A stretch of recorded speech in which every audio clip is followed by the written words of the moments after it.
Recently, I was talking to a friend whose father passed away a few years ago, and this time of year is especially hard for her.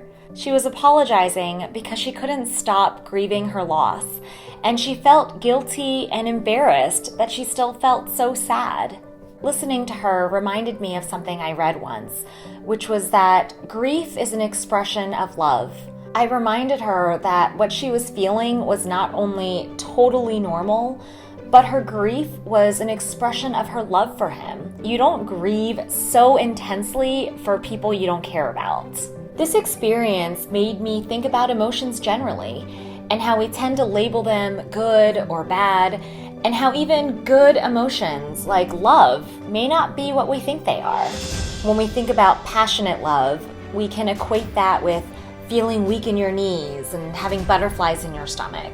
But I recently read an article where, according to Buddhist monks, if you're with someone and your hands are shaking and you have butterflies in your stomach and your heart is pounding, then that's not necessarily a good thing.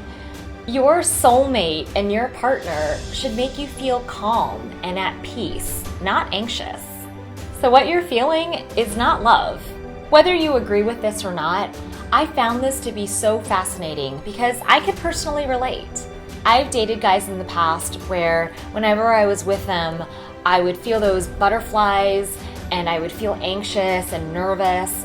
And I always assumed that meant that we had this intense chemistry and super special connection. But looking back on some of those relationships, what I was feeling was not that good nervous excitement that you feel when you're first starting to get to know someone. It was an anxiety that stemmed from my own insecurities and neediness that I just mislabeled as love.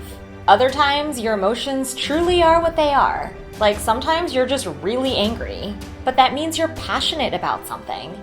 And depending on what that something is, maybe you can use this as an opportunity to channel that passion and anger into positive, productive action.